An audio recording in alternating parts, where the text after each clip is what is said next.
Top quality और consistent performance के लिए सिर्फ सिल्वर पंप नाम याद रखना। ಭಾರತೀಯ ಸೇನಾ ಪಡೆಗಳು ಸಮರ್ಥವಾಗಿ ಪ್ರತ್ಯುತ್ತರವನ್ನು ಕೊಟ್ಟಿದ್ರು. ಇನ್ನು ಭುಜ್ ಏರ್ ಬೇಸ್ ಟಾರ್ಗೆಟ್ ಮಾಡಿದಂಥ ಪಾಕಿಸ್ತಾನಕ್ಕೆ ತಕ್ಕ ಶಾಸ್ತಿಯಾಗಿದೆ. ಪಾಕ್ ಡ್ರೋನ್ ಮತ್ತು ಮಿಸೈಲ್ ಅನ್ನು ಹೊಡೆದುಳಿಸಿದಂಥ ಸೇನಾಪಡೆ ಗುಜರಾತ್ನ ಭುಜ್ ನಾಲಿಯಾ ಏರ್ಬೇಸ್ನಿಂದ ಪ್ರತ್ಯುತ್ತರ ನೀಡಲಾಗಿತ್ತು. ಪಾಕ್ ಡ್ರೋನ್ಗಳನ್ನು ಉಡೀಸ್ ಮಾಡಿದಂಥ ಭಾರತದ ಸೈನಿಕರು ಭಾರತೀಯ ಸೇನೆ ಹೊಡೆತಕ್ಕೆ ಪಾಕ್ ಡ್ರೋನ್ಗಳು ಸಂಪೂರ್ಣವಾಗಿ ನಾಶವಾಗಿದ್ವು.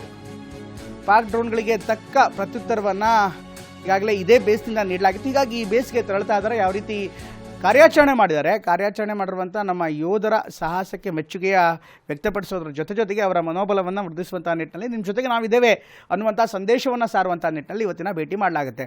ಭುಜ್ ಯಾಕೆ ಮಹತ್ವದ್ದು ಅಂದರೆ ಗುಜರಾತ್ ಮೇಲೆ ದಾಳಿ ಮಾಡಿದಂಥ ಸಂದರ್ಭದಲ್ಲಿ ಅದೇ ಭುಜ್ಜನ್ನು ಟಾರ್ಗೆಟ್ ಮಾಡಿ ಪಾಕಿಸ್ತಾನ ಡ್ರೋನ್ಗಳನ್ನು ಹರಿಬಿಟ್ಟಿತ್ತು.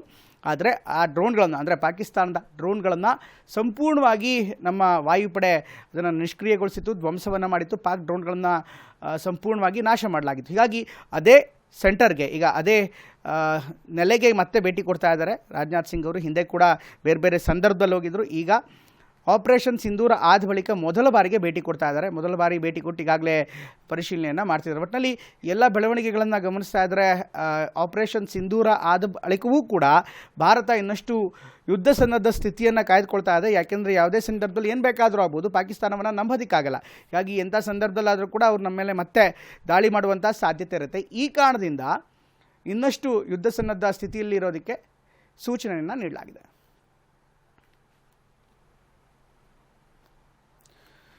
ಇಷ್ಟೆಲ್ಲ ಆಗ್ತಾ ಇದ್ರು ಕೂಡ ಪಾಕಿಸ್ತಾನ ಮತ್ತೆ ಭಾರತದ ಮೇಲೆ ಅಟ್ಯಾಕ್ ಮಾಡ್ತಾ ಇದೆ. ಪಂಜಾಬ್ನಲ್ಲಿ ಪಾಕಿಸ್ತಾನದ ಡ್ರೋನನ್ನು ಭಾರತೀಯ ಸೇನೆ ಸಂಪೂರ್ಣವಾಗಿ ನಾಶ ಮಾಡಿದೆ.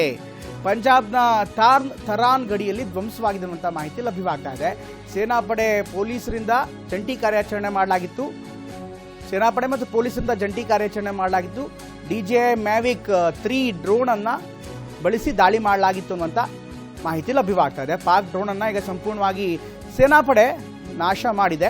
ಪಂಜಾಬ್ನಲ್ಲಿ ಪಾಕಿಸ್ತಾನದ ಡ್ರೋನ್ ಸಂಪೂರ್ಣವಾಗಿ ಧ್ವಂಸ ಮಾಡಲಾಗಿದೆ. ನೋಡ್ತಾ ಇದ್ದೀರಾ, ಈ ಥರ ಡ್ರೋನ್ಗಳನ್ನು ಹರಿಬಿಡಲಾಗ್ತಾ ಇದೆ ಬೇರೆ ಬೇರೆ ಕಾರಣಕ್ಕೋಸ್ಕರ. ಒಂದು ಈ ಭಾಗದಲ್ಲಿ ಅಂದರೆ ಭಾರತದ ಗಡಿ ಪ್ರದೇಶವನ್ನು ಕದ್ದಾಲಿಸೋದಕ್ಕೂ ಕೂಡ ಇಂತಹ ಡೆವಲಪ್ಮೆಂಟ್ಗಳನ್ನು ಮಾಡ್ತಾ ಇರುತ್ತೆ ಪಾಕಿಸ್ತಾನ. ಈ ಥರ ಡ್ರೋನ್ಗಳನ್ನ ಹರಿಬಿಡ್ತಾನೆ ಇರುತ್ತೆ. ಇದರ ಜೊತೆಗೆ ಬೇರೆ ಬೇರೆ ಕಾರ್ಯಾಚರಣೆ ಕೂಡ ಇರುತ್ತೆ. ಈ ಡ್ರೋನ್ ನೋಡ್ತಾ ಇದ್ದರೆ ಅಂದರೆ ಇದರ ಸೈಜನ್ನು ನೋಡ್ತಾ ಇದ್ದರೆ ಇದು ಅಟ್ಯಾಕ್ ಮಾಡೋದಕ್ಕಿಂತ ಹೆಚ್ಚಾಗಿ ಸರ್ವೈಲೆನ್ಸ್ ಅಥವಾ ಪಂಜಾಬ್ ಗಡಿ ಭಾಗದಲ್ಲಿ ಮೊದಲಿಂದಲೂ ಕೂಡ ಈ ಡ್ರಗ್ಸ್ ಮಾಫಿಯಾ ತುಂಬ ಜೋರಾಗಿದೆ.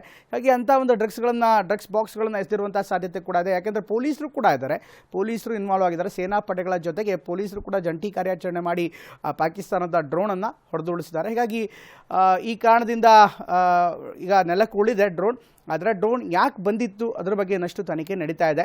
ಇದರ ಜೊತೆಗೆ ಡ್ರೋನಲ್ಲಿ ಬೇರೆ ಏನಾದರೂ ಶಸ್ತ್ರಾಸ್ತ್ರ ಇತ್ತಾ ಅಥವಾ ಏನಾದರೂ ಬೇರೆ ಬಾಕ್ಸ್ಗಳಿತ್ತಾ, ಇದರ ಬಗ್ಗೆ ಕೂಡ ಪೊಲೀಸರು ಹಾಗೂ ಸೇನಾಪಡೆ ಜಂಟಿಯಾಗಿ ತನಿಖೆ ಮಾಡ್ತಾ ಇದೆ.